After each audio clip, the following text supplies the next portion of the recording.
Tonight, we celebrate more than projects. We celebrate growth, collaboration, and transformation. From foundational courses to advanced production pipelines, from learning principles of animation and game design to leading full-scale capstone teams, Magic students have spent years building the skills needed to enter the creative industry. This is the night where their academic journey meets their professional future. Welcome to this special edition of Behind the Magic, recorded at the Magic Premiere Night.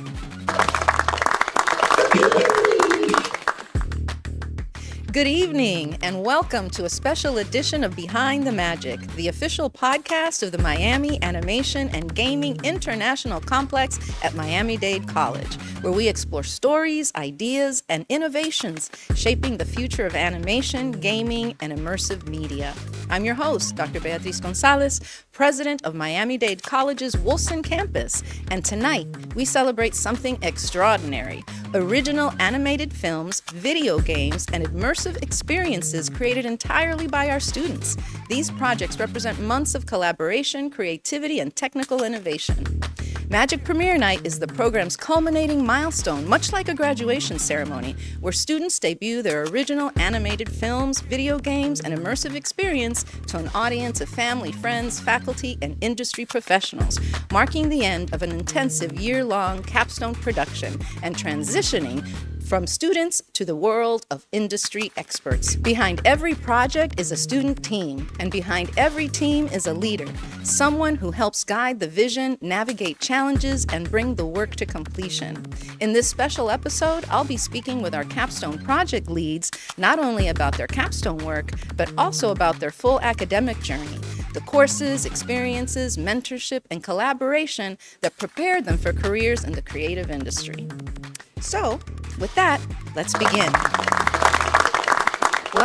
Welcome to Behind the Magic. Thank you for being here this evening. Would you each please introduce yourself and the project that you led? Hi, I'm Katerina Pazon, and I am one of the directors of Nightlight, a comic book type superhero film. Hi, I'm Melanie Mayeux, and I'm the director of Foster. I'm Diego Ramirez, and I'm the director for Falling Fate. My name is Estefania Mora, and I'm the director of Behind the Paper. Thank you all so much. So let's begin with what inspired you. Can you each tell me a little bit about what inspired the story that you're telling through your project? How about if we begin right here? Well, for Foster, it was mostly my other director, Juliet. She came up with the story of it's a post-apocalyptic world, and everything's dead. Foster is bioengineered to be one of the soldiers for the war, but then everything dies. So he is the one left to live, and he travels around and he meets a girl. And then that's how the story goes. And it all goes from there. A love story is always a good place to start. Diego, how about you? What inspired your story? Well, I don't think that for Melanie, I don't think it's really a romance. It's not wrong. Yes. It's girl. Well, you have me all like at the edge of my seat. It's a family, like a Family's love. father-daughter. Found family. Yeah. And I take that personally because mine is a love story. Oh, I see. I was getting in your territory. Okay. All right. All of us, So we Diego. have Yeah, but it's, even though it's a love story, it's written as a tragedy. Like that was like the whole premise for it. From the very beginning, I was like the lead writer and the director for the idea. And I always tell everybody, there's too much happy media. I'm so tired of, it's always a happy ending. It's always, driving to the sunset and all that. Let's just have an ending where you sit uncomfortably with it, because sometimes that's what happens in life. Yeah, Sometimes people go away in our lives and it's sad, and we learn to live with it. We learn growth and we accept it. And that's what this game's about. The stages of grief. Sometimes it might be the death of a loved one. Sometimes it might be a breakup.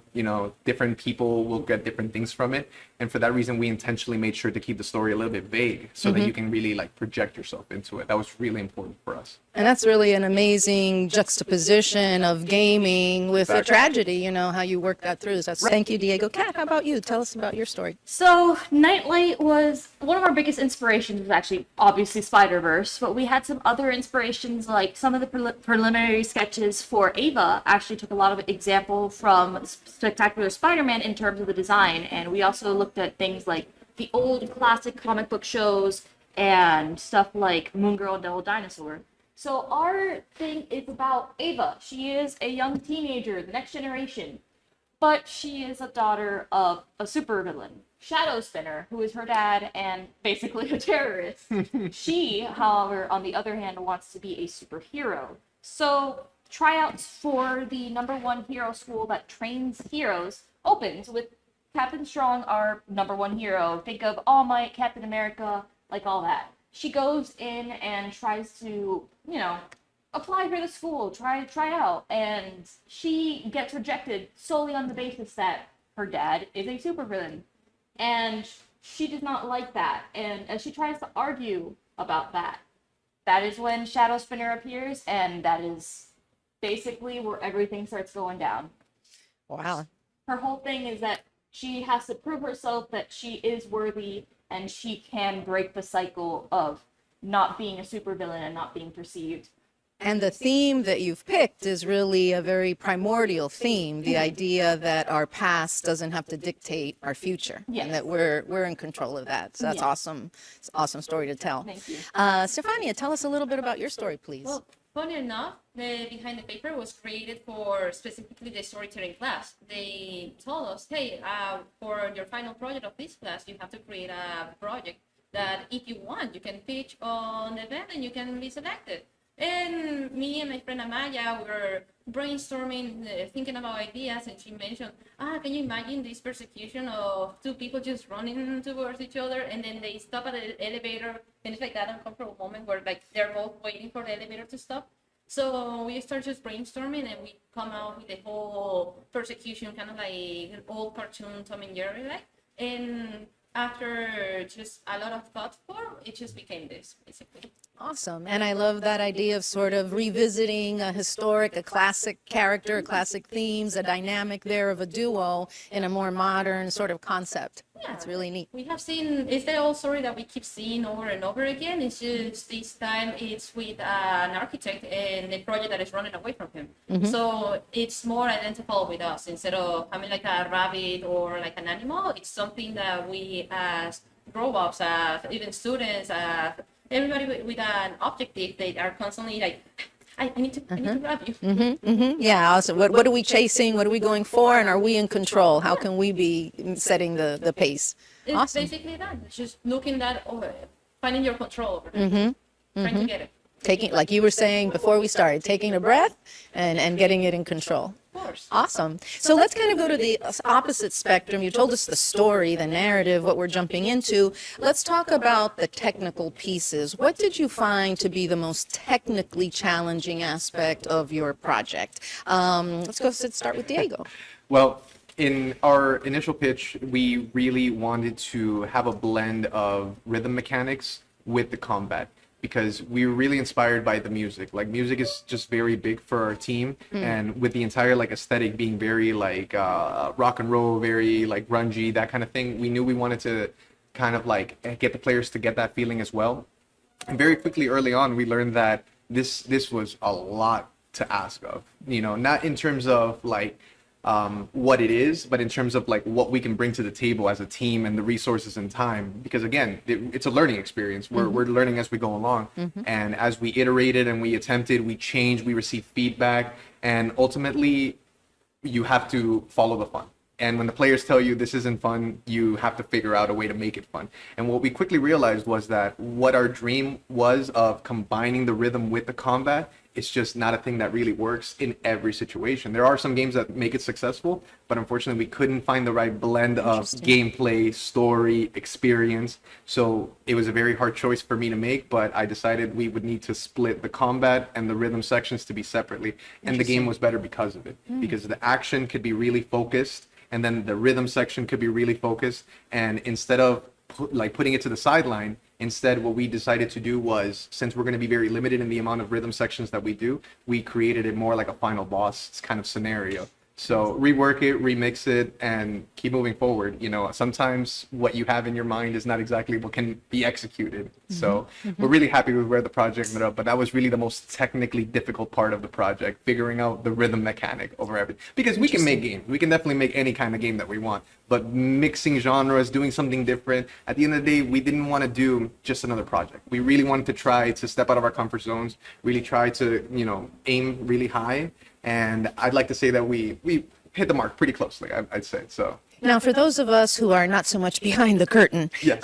Is rhythm mechanics specifically about the music you play, or does it have some other thank you so much for asking. elements? So in terms of rhythm mechanics, there's different ways to handle it. You have games like Dance Dance Revolution or Guitar Hero where you have a note highway and you just hit the notes on time, right? Real easy. But then you have other games who try to blend the rhythm with the combat. So there's Nice. a popular game that they kept referencing to me that I had never heard of in my life. It was called Ratatan, where you press the notes on the keyboard and that'll influences whether they attack on certain times or not. But what was cool is that when you press those buttons, you create the music. So there isn't a song playing. When you play, the song plays. Fascinating. So there's a lot of different things that happen like that. So we were trying to do something like that originally at first. We would create a metronome where every time the beat happens, you could create an attack or you can do different things, and that would build the music. So it was a lot of like, you make the music, you make the game, you make the story. You see interactivity. It was such a big thing for us. Awesome. But when we started to realize, okay, we need to balance health, we need to balance mechanics, we need to balance gameplay, we need to make sure it's fun. And it doesn't always work, and it's heartbreaking because it's not what you wanted, but the players are the ones who really are going to enjoy it. You know, at the end of the day, your boss is the customer, right? So we have to make the guests happy, the customers happy, you know? Yeah, in sales, they talk about people voting with their feet. I guess here people vote with their fingers Exactly, on the exactly. keyboard. Well, with their wallets, With their mostly, you wallets, know? that's true. That's right. Right. Thank you, Diego. Thank you. Melanie, tell me a little bit about the technical challenges you faced. Well, I will definitely say is, we're all students in this capstone. We're all learning new stuff. So, for example, I can say for Estefania, she's a student. She doesn't know how to 3D model. And I have students that would have to focus and work from the ground up how to figure out a program or how to figure out how to do this.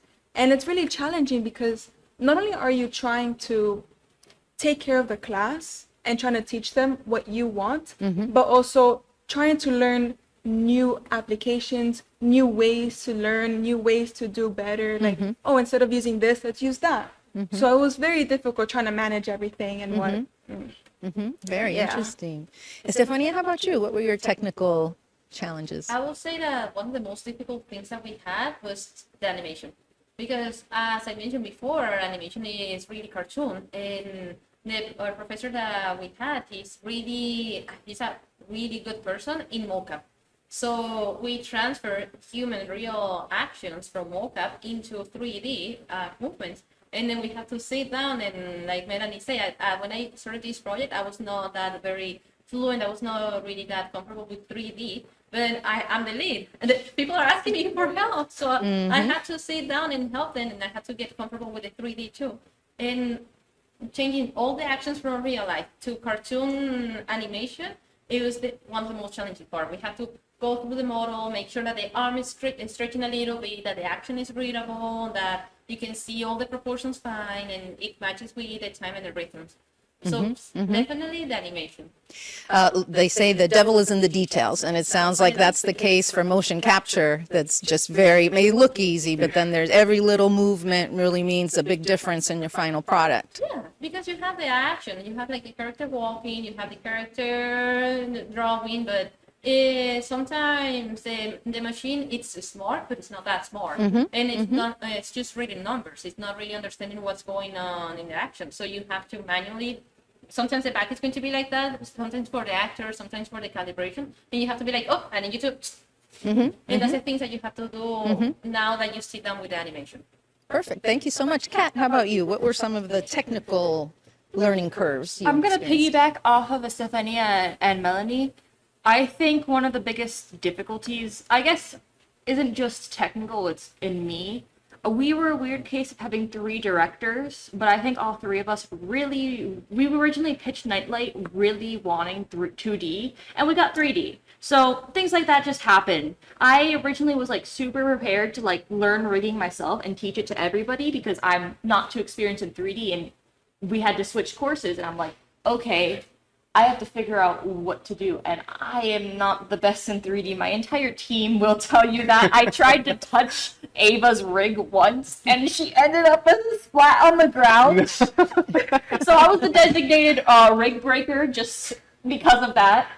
The most challenging part was that I didn't know 3D in and out. Like most of us didn't. I was the least experienced with it, but since we split it in terms of like, oh, I'm gonna handle the animation and all that stuff that comes with it. Mikey handles art direction, environment, Bat handles post-production, things like that. Since I was under animation, rigging was one of my jurisdictions, and what I beat myself up over now is that I didn't know what to properly ask for to the rigging team. And that led to a lack of blend shapes that made Ava a little bit less, what's the word, emoldable, expressive than I really wanted her to be in the end. I remember asking once, hey, maybe we could have Ava's eyes like grow and shrink and shrink in certain scenes. And our rigging person looked at me and said, you didn't ask for that. And this is already in like animating stage. I was like, oh, okay. So that was one of the challenges we had. Thank you, Kat. Now, you've all talked a little bit about the people part, even though we were talking about the technical challenges you might have had, and yet you talk about people. You talked about trying to make it, Melanie, trying to make it accessible for your team so that they could get it. And Estefania, you talked about everybody looking to you, but you're learning this equipment too. And now, again, people looking to you, but 3D is not your thing, and yet you're one of the leaders. So let's talk about the leadership process. As leads, what were some of the things you learned as the leader? What's important in leadership that you learned out of heading these projects? Estefania, let's start with you. Definitely, everybody has a place. Everybody can contribute in something. There's some people that they don't even know that they're good at something, and it's my job to analyze and see what problems, what ability. Like sometimes they have they're so experimented on the 3D or on 2D. They know what they're doing, but they have full-time job or they have to take care of their family. So I know that this person knows what it's doing, but doesn't have the time to do it. Mm-hmm. So I will need to know what assignments give this person depending on their time and abilities. And some people, they have all the time of the world. They were not really that experienced, but it was then my job telling them, hey, I give you this solution. You can do this, that. I give them more work, but easy for them to feel comfortable in manage to do it. Mm-hmm. So for me, it was just know the place of everybody and now have to manage everything, just getting back together. And that's something that it was really good to learn here. It was just the experimentation on being in the spot that the people are asking for stuff for you. You have to assign work. You have to make the project work. Mm-hmm. Some people, they will trying to they're students, they have other priorities, so you have to keep them in track to speak to them. Hey, is it something that is going with you? Like, do you need extra time? Do you need to talk with somebody? And that's part of the leadership part that you need to have to. Mm-hmm. So seeing the people, seeing each for their respective talents, and then not taking your eyes off of them to make sure that they each are on the path, and if they need anything along the way, you're there to support it and encourage it. Thank you. Kat, how about you? What did you learn about leadership? I think one of the most important parts that I learned about leadership is you have to let go of the reins. You kind of have to. You can't do everything yourself. There's definitely going to be times you need to get down and dirty, like roll your sleeves up, go in the mud, especially towards the end when everyone's on the final stretch and people might not be doing what they need to do. Right. So it's something we learned very early on, all three of us who were the directors. We wanted to have so much involvement. We wanted to get in. We wanted to do the art direction ourselves, do the character sheet ourselves, everything ourselves. And we can't, especially in a capstone, we can't do that. We have a team for a reason. We have everybody to show their talents. And we're not always going to be the most experienced. And there's going to be somebody on the team that's more experienced. And what about us? What if we run into some difficulties that we don't have time to do this? We have so many other things we have to worry about, so many things we have to manage, that sometimes those things are not going to get done on time. As much as we want to take the reins, we need to trust our team and we need to let go of our baby sometimes. Yeah, absolutely. Diego, you have something to say about that? Yeah, I really agree with you guys a lot, like very strongly, that obviously one of the biggest parts of leadership is knowing how to manage people, work well with others, right? There is a correct way to give constructive criticism. And at the end of the day, it's very important to remain objective and let them know, like, you have two artists, for example, they work A and work B, and you need to be able to point out these are, the discrepancies here and these are discrepancies there, and nobody gets hurt because we want to learn, we want to improve. If I tell you nothing's wrong, you think you're perfect, and you're not. We can improve a lot. So in terms of leadership, of course, managing people is huge. But in my opinion, I think most important, and I want to give this advice to like the future capstone directors, the most important thing for me that I learned was you really need to make sure you are organized and establish limits very early on. Because for the animations, it was the limits were already established. You have a 2-minute mark that you need to hit. You cannot exceed that. For the video game, it's easier to just go over. Our professor told us early on, keep it down to 3 levels. I said, no, 9. And then we quickly realized, actually 7. You know what? 5. Just kidding, 5. Yeah. And we're happy because, making sure that the scope is controlled, very well controlled and manageable is very important because everybody wants to contribute ideas. Wouldn't it be cool if Shadow Spinner did this? Wouldn't it be cool if Foster did that? Wouldn't it be cool if we did this in the game? What about Archie doing something else?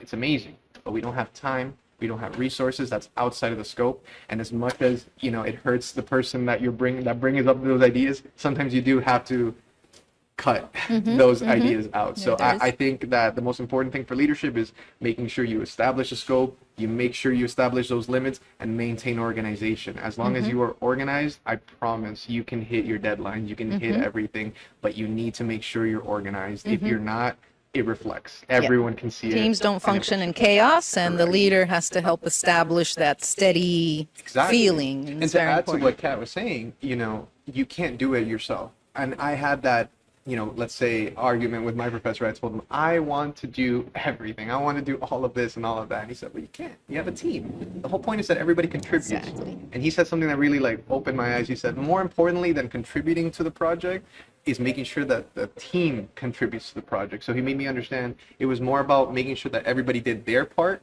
That was my part. And I felt better about that because, like Kat said, hand over the reins, right? But you're still captain of the ship. You want to make sure that all the hands are on deck properly so that the ship can actually function. And what Diego's saying about needing other people to understand the scope is right. We had an issue once about our 2D scenes that our 2D director wanted more 2D scenes in it, and we really couldn't do that. Right. We started too late on the 2D, and the scope of everything it wouldn't pan out. It's sometimes you got to have your team understand it's not going to work out the way you think you do. It is. And that's something also future capstone leaders need to learn as well. And it's very easy to agree to all the ideas, but it's hard to be the director sometimes and say, we can't do this, guys. I'm so sorry. It's not going to happen. I apologize. But maybe next time. Well, and you're talking about this idea, it's a famous quote that that of the best leaders, in the end, the team will say, we did it ourselves.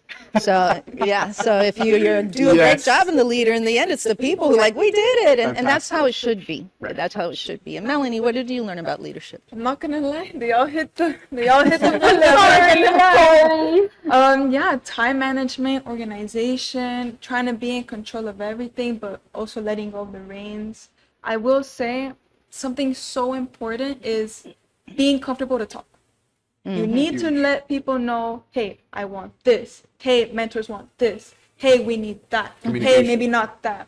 Heavy on communication. So if you don't have that bridge, it's gonna collapse. And organize that lead. Yeah, I think that's, you really hit the nail on the head. Having been a leader now for a while, I think one of the ways that things fall apart is when there isn't communication, when there isn't good communication. So that's so important. Any communication is good communication. That's right. Please keep it going. respond to my emails, guys. Please. Whether it be negative or positive, something is something, and that's what's important. So we've talked about, well, sometimes things get a little sketchy, a little tough. Was there a moment in any of your projects where you really thought this was going to go off the rails, and obviously it didn't, because here you are today. So was there a moment like that, and what did you do to get it back together? How did the team get it back together? Anybody experience something like that?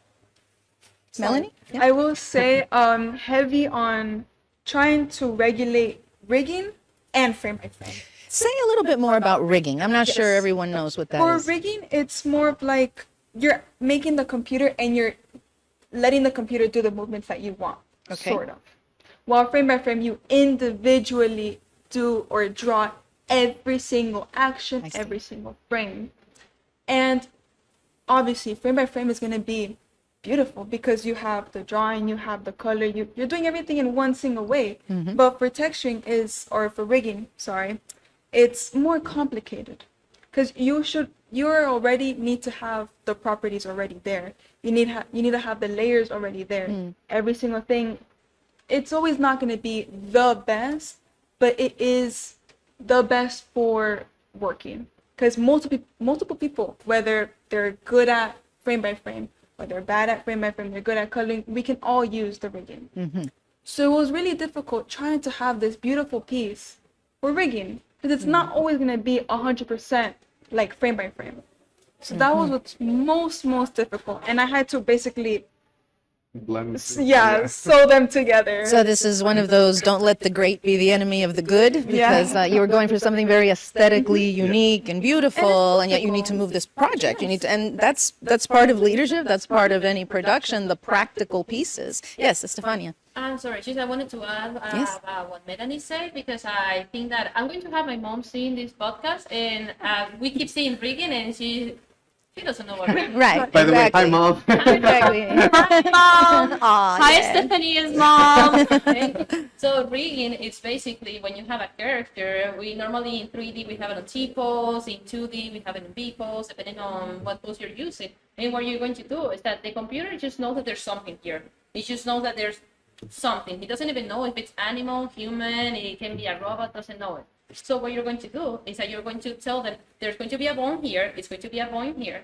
and here is the joint. So you're going to do this movement. So the rigging is setting the whole skeleton and telling them how it has to move. So when you get to the animation part, the model already knows that, okay, this is my leg, so my leg is going to do this is my head, this is the expressions that I can make, and the animators can just jump and start doing the animation part instead of concentrating like, oh, I don't know why the tail of this character is not moving. It's because then it doesn't have a bone, it was not rigged correctly. Well, and that's a good metaphor. I like metaphors as an English major. And just to that idea of the foundational pieces, that if you don't have a strong foundation, whatever you build on top of it is going to be weak. It may not be as good. It may fall apart on you, take longer to complete. So the importance of a strong foundation. Let's talk a little bit about your mentors. What was the best piece of advice you got from a mentor throughout the program and particularly on these projects? Just one, because he gives so much, Whatever. I got comes to mind. PTSD from my PTSD. I think the mentors were great. Honestly, I had the opportunity to meet them just for a few minutes. Not as much as my mentor Bill, but one of the things that I really appreciated from Bill, he never gave us the answer outright, which I was really appreciative of. Like one of the things that, for example, we struggled with early on, he said the pacing was poor, and I said, well, I have this sort of experience I want to guide you through, and he said, the experience is one thing, right? But what did the players feel? What your intention is might not be what is being read out, right? So he explained to us, we need to pace the game in certain ways. We need to tutorialize. We need to guide the player, like spoon feed them without, telling them everything, those kind of things. And I feel like that was the best thing he could have done for us. Instead of telling us, do this, right? Which is a clear cut direction and okay, do it. At that point, it becomes his project. It's not us anymore. Right. So he was always like, figure out a way to do this. Figure out how you celebrate the player. Figure out how to guide the player. Figure out how to pace the player. And we thought, wow, the fact that he's actually making us think about it really made us better designers because of it. Yes. And I remember there was one night where it was like 4 a.m. One morning, I guess.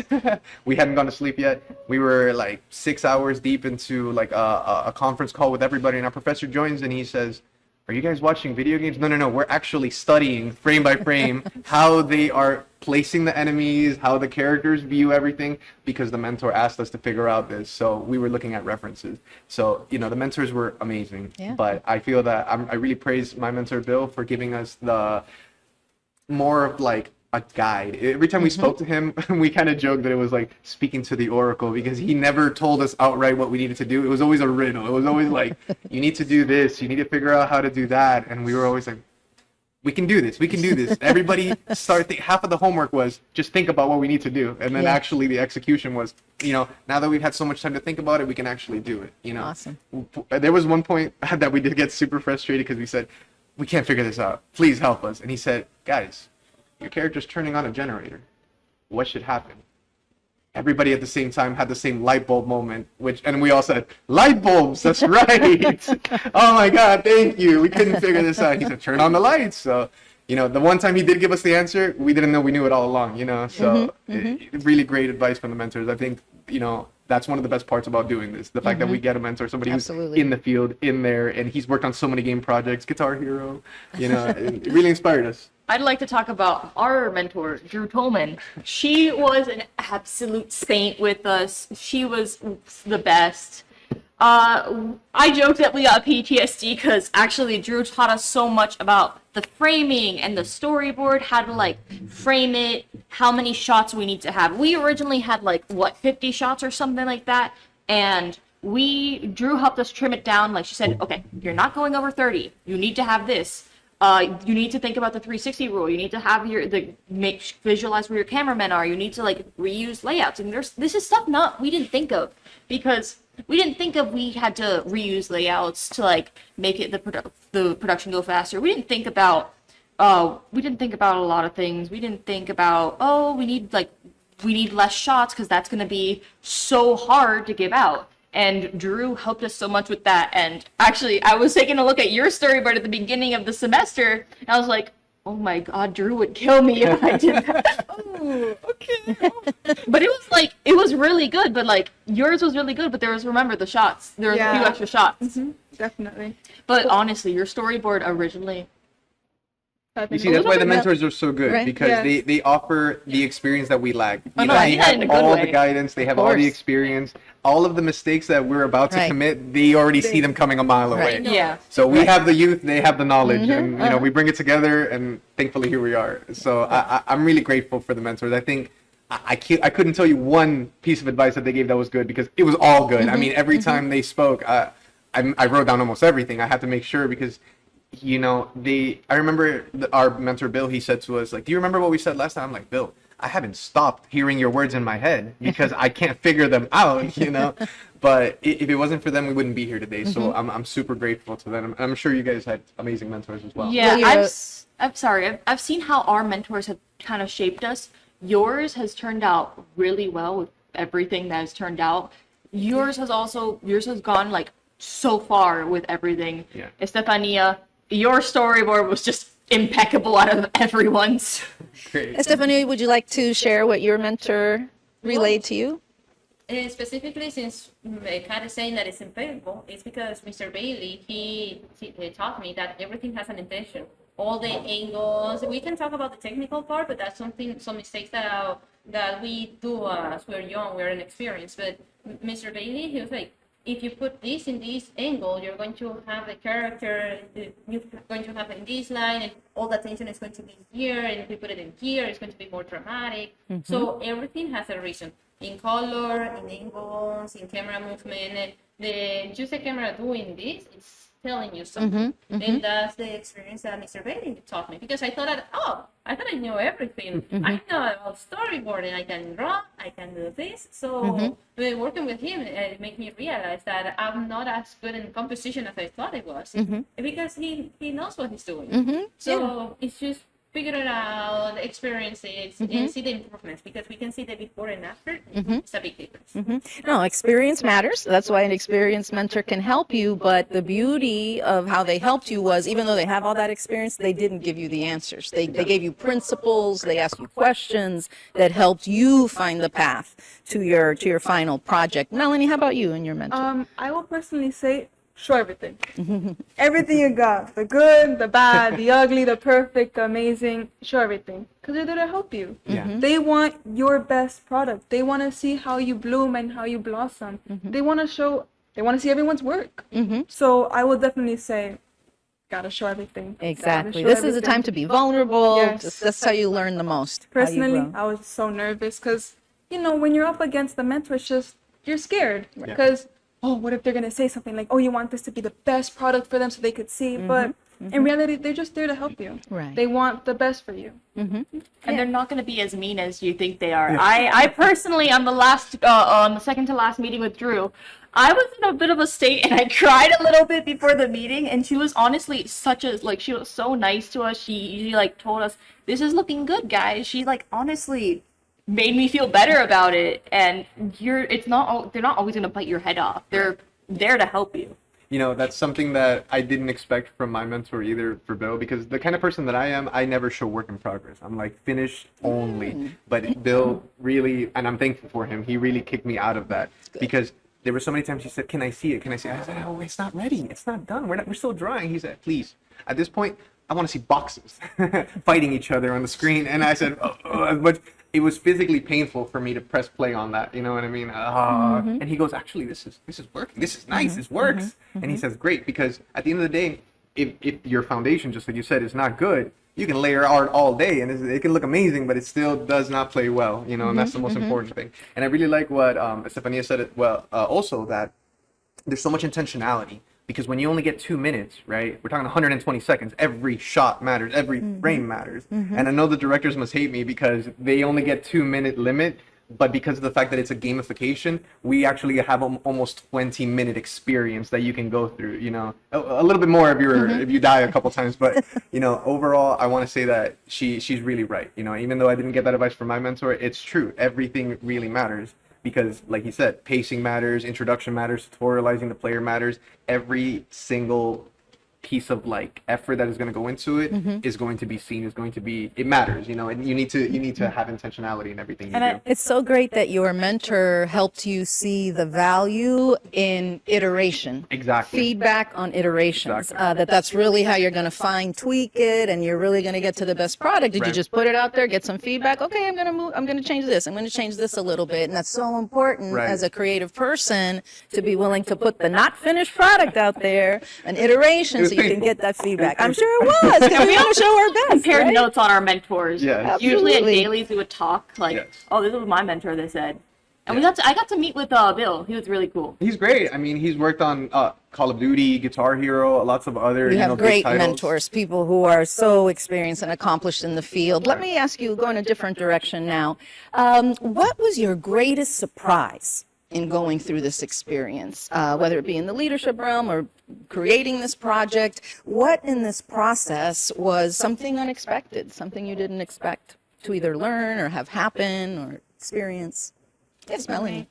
What really surprised me is how many people are willing to help you, willing to learn, willing to drop everything. Oh, actually, let's learn this. I had a student who would come on Saturdays to learn how to help us for rigging, for everything.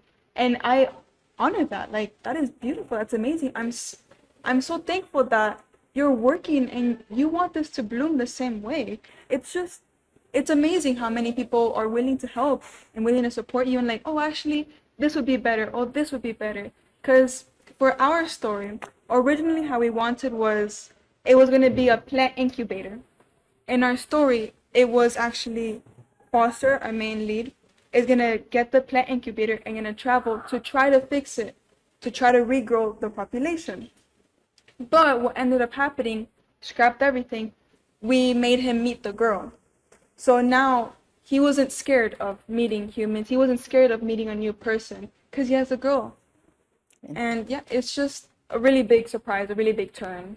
I like that that's, change because it's I yeah. can connect better Yeah. to the girl than the plant incubator. Yeah. You know what I mean? I'd like to piggyback off of that. Not just I think my greatest surprise was also people, but not just how much people can surprise you. It's beautiful that your teammates, you discover talent that you never knew you had hidden within They you. didn't even know. Sometimes. It's crazy. Our one of our modelers already knew rigging. He modeled Shadow Spinner, and honestly, I was worried originally because I was scared. Oh, what if the animation doesn't look good, or oh, what if the models don't look good? And I was surprised at how many talented people we had. I was scared that the leads were going to have a really big hand in guiding everybody, but everyone did beautifully in their whole thing.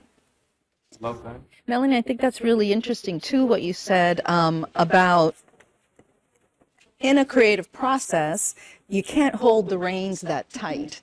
And I've read authors talk about how they're trying to write and the story feels forced until they sort of let the character tell the story themselves, and then the pen sort of takes off. And here's a case where you sort of kind of let go a little bit and let the story go in a direction you weren't thinking at first. How do you think that maybe changed you? Is that maybe a metaphor again for something else we can all learn? I mean, honestly, it's really difficult because it changed in so many ways. Like, you're so dedicated to, okay, this story, we're gonna originally revolve the whole story with that play incubator. So now, since it was changed, you have to think about a whole new story. How can the little girl benefit Foster? Right. How can it go the other way? What can we do for him to get from this place to that place? What is the message going to bring out? It was just... Again, more intentionality. We all had a lot of elements in our original pitch that were changed. Like, originally, I don't think anybody got to see this, but Ava was a shadow clone, and we had her dad, and we had to change that because we didn't think it was going to be too complicated in 2 minutes. And Diego, I know a lot of your stuff changed in terms of gameplay, but also story, I think. Yeah, so the biggest surprise for us, and at least from the gaming students, I know that all the gaming students are here because we play video games, right? And it's easy to judge a piece of media when you have it in your hands. Oh, this movie's terrible. Rotten Tomatoes score 0, or this game is terrible. IGN score 0, right? But it's totally different to where, okay, show me you can do better. You know what? I will try my best. And oh my God, very fast we learned this is humbling, huh? Very humbling experience. And I want to use this example of Call of Duty because they release on a yearly cycle. Sometimes they get 3 years, sometimes they get 1 year to work on it, but it's a tight schedule is the point I'm trying to make. So we had 6 months, and we quickly realized that there's a reason why most games today launch broken, because it is a lot of work, a lot of moving parts. One tiny little touch, one box slightly too far to the right, and the whole thing does not work. It is insane. It was literally working last night, and I don't know about this morning. So the biggest surprise, like I said, we had an idea, we had a pitch, we had a vision, right? Make the game mechanic, like the gameplay, be combat and rhythm together. That was what we really wanted to do. Everybody loved it. We really wanted to succeed in that. And we tried, and we spent half of our production schedule on trying to make that dream happen. We were following the advice of another famous game director, Shigeru Miyamoto, who did, yes, I know, he did Zelda, he did Mario. Why'd you say Zelda before Mario? Yeah, well, in whatever order, right? Because Zelda's more narrative driven, I would say, right? So he always says you need to follow the fun. Whatever the game is, it doesn't matter what the story is. First, it needs to be fun to play, right? Like, for example, Mario's just essentially running from left to right, jumping on, mushrooms or whatever it might be. That's pretty simple, but it's fun. And then you build a story around that. So we tried to do that. First, let's build a mechanic, make sure it plays, make sure it works well. And it didn't. To our surprise, we couldn't figure it out. We don't know if it was this or that, and the game testers were pushing us in one direction, and our pitch was pulling us in another. So it was a really big surprise for us to see. Wow, it's true. During game development, so many things can change out of nowhere. Not necessarily go wrong. You don't expect it because maybe what you thought you wanted isn't really what you want. That's so funny. What you're saying reminds me of a poem by a fellow called Theodore Rothke. And it goes, to know a chair is really it. Sometimes you have to go and sit. And so you're talking about a game. A game has to be fun. If it's not fun, is it a game? Exactly. It ain't a game. Exactly. So I think you had to hear your public Right. and make that very important adjustment. Exactly. Yeah. So, I'm sorry. Please. No, sorry. Just to finish that off, it ended up changing a lot, just like for Foster, right? Because initially we had planned we want the main character and the love interest to be played simultaneously. However, you only play one character, and the love interest follows you and supports you, right, as a very supporting role. And we tried it, and again, the players were telling us, I want to do all these things, but the supporting character's there to help you do it. I want to do them myself. Okay, if the players want to do, are enjoying the combat outside of rhythm, are wanting to do more actions themselves, let's make the players happy. Let's do that. But then we ended up having to rewrite everything because then it no longer fits. Originally, you can see on our poster, we have one character, right? Originally, it was supposed to be they travel to the island of Alcatraz, and there's a rock concert happening there, right? And then everything is not as it seems because reality starts breaking down. But then again, we changed the combat style, we changed the way that the gameplay, and that changed the narrative. So now we had to make the character by himself. So now where is the love interest? Exactly. Where is she? So now we have to find her. We have to see what's going on. Give her some relevance if she's Right. going to be there. And since we're not leading into action anymore, well, we can't be in a crowd full of people. So now you're lonely. Now it's empty. Now the atmosphere changes, the story changes, everything changes, the feel changes, the combat changed, everything changed. So it was a huge surprise because we had this one vision. We realized maybe it's not the best, and we improved it, and now the game is much better because of it, thankfully. So, I mean, I think every step of the way there were surprises. Yes. Awesome. And you have to be flexible and roll with it and You make have those to. adjustments. I mean, if you want to Yeah. hit the finish line, you Right, do. exactly, Absolutely. exactly. Estefania, how about you? Big surprise? Well, one of the big surprises, and everybody keeps saying, I was unsure how to answer the question, but everybody keeps having the same feeling, and I did too when I experimented on my own project. We have a lot of things that we didn't use at the end because we came in the project with something in mind. Have in mind that I'm going to do what I pitch, which sometimes you change even what you pitch from the beginning, from the original idea. So there's like these changes over a bunch of things that we produce, that we design, that we model, that at the end of the day, it's not on the final product. And what it was surprising that is that everybody was flexible enough and everybody had the motivation of now working with what we have. Now we're going to, if we're going in this direction, now we have to head everything in that direction. And everybody will be really open to work around what we had and what we need to do. Sometimes the program wouldn't work, so we have now to discard everything that we did for that program, we have to jump to this one. You know, it's pretty Yes. surprising. Thank you, thank you. So a couple more questions. If you would please give a piece of advice to future students who will be on one of these teams, and particularly perhaps in the lead role, what would be an important piece of advice you would pass along to future students? Can I start? I have a quick one. Okay. But I think it's so important, right? Like I said, organization was really like the most important thing because depending on who you are or depending on who the leaders are, we can work with people. You can manage people, right? But managing the project is so important. So I would say for future capstones, please make sure to give attention to whoever is going to be producer because arguably more important than the director because you can write the story, you can have the ideas all day, but if you don't have somebody who cracks the whip and gets it done and makes it happen, the project doesn't exist. So I would say the most important role, to my surprise, is really producer. Make sure it gets done. And unfortunately, it is not an easy job. I had at least 3 resignations for that.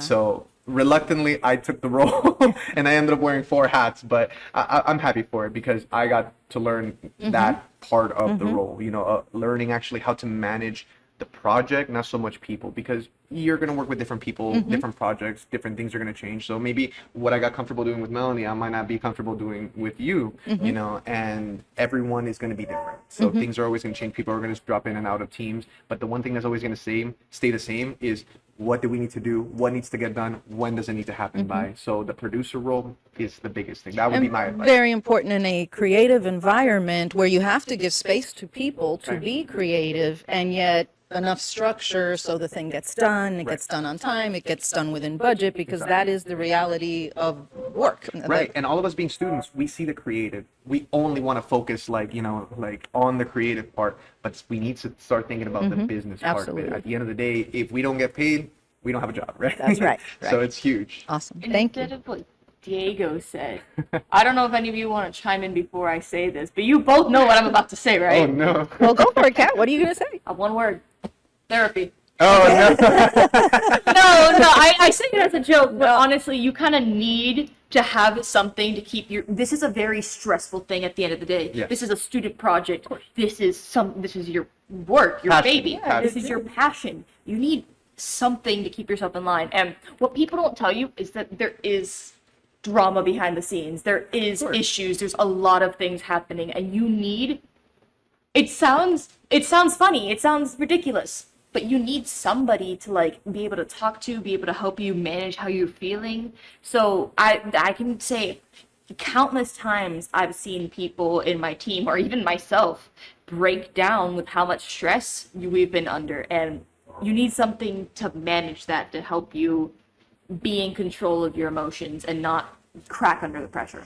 So I think, you said just kidding, but I think that that's a great and serious answer. I happen to be a licensed mental health counselor, so I'm going to give you 2 thumbs up on the I therapy. don't mean hitting off the therapy part. I just think it's I'm phrasing it kind of funnily, like haha therapy, but Yeah. it is. No, I think seriously, everyone should consider therapy. It's a great thing. Yeah. And I think, you're talking about teams of people where there's people, there's emotion, and emotions aren't bad. It's what we do with them, how we express them. That's the difference maker. So, and I think in this, when you're kind of in a hot pot, a boiling pot, where everybody's working with a time deadline on you and all other kinds of constraints, it's important to figure out what works for you as your outlet, whether it's therapy or running or drawing or cooking, something that helps you become centered and put everything in perspective.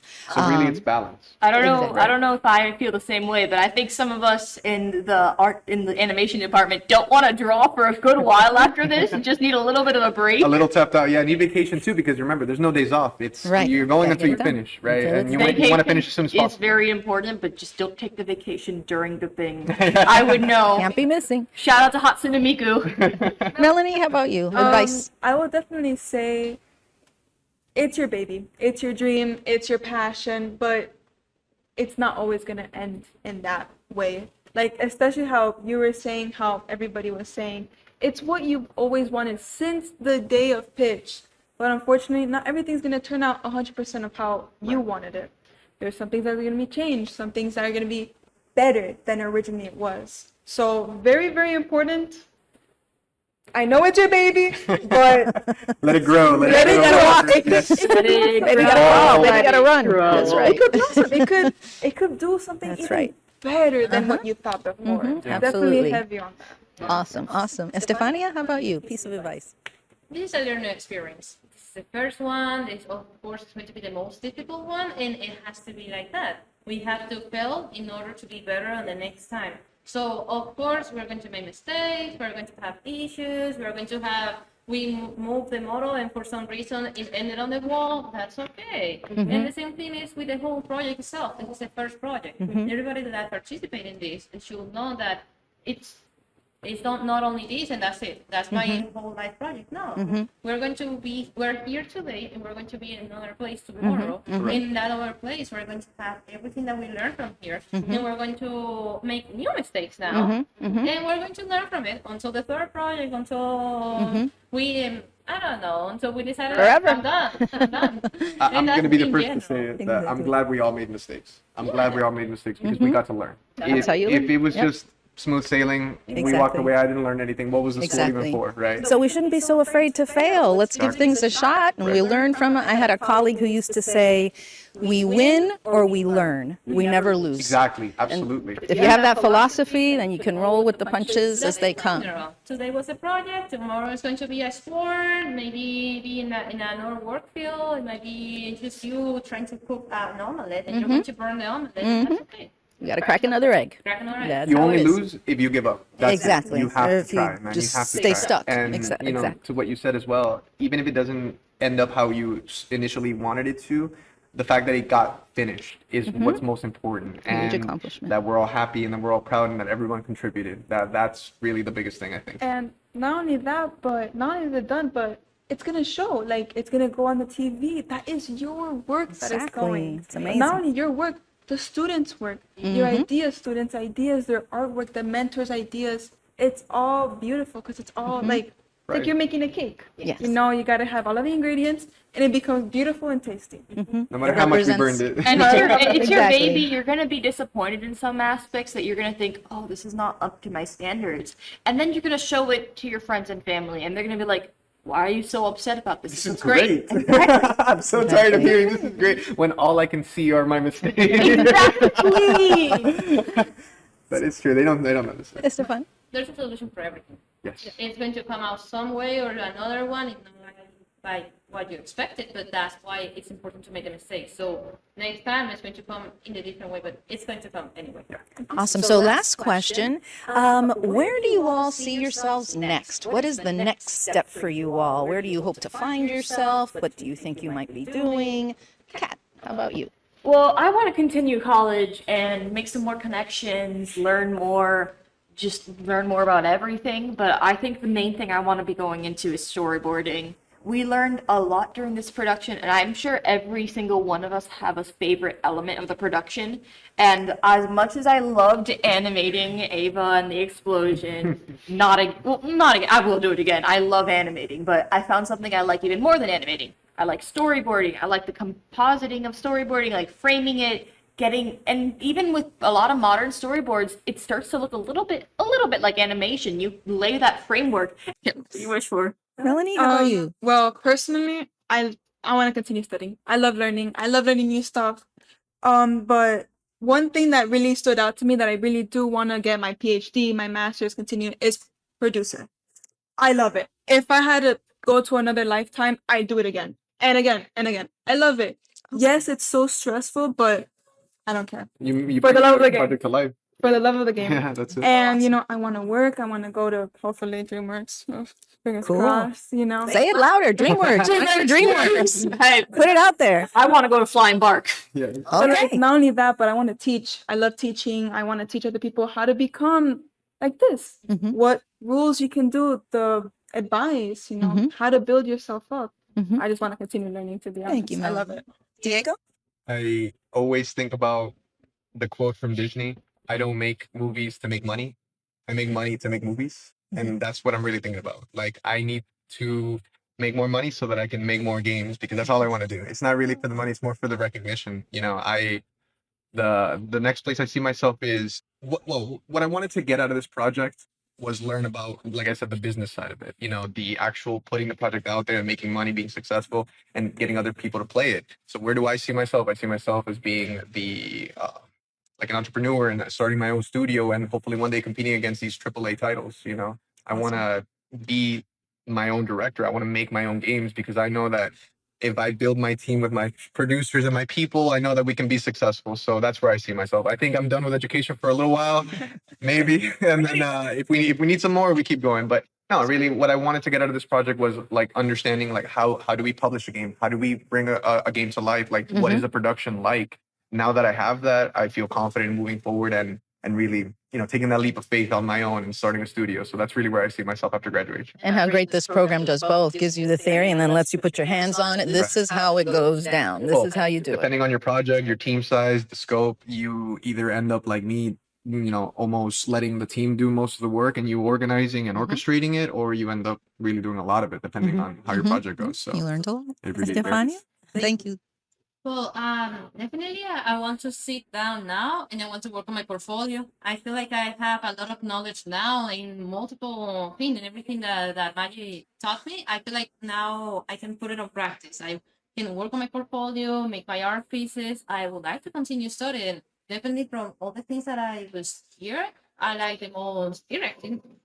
And if I'll have to choose something that is not there, it will be either as a modeler rigger or a 3D animator, because I definitely really like it. I'm always going to make 2D drawings, but I feel like my main focus should be in that part. But for now, I just want to study. I want to put in practice everything that I learn and, make the mistakes that I say.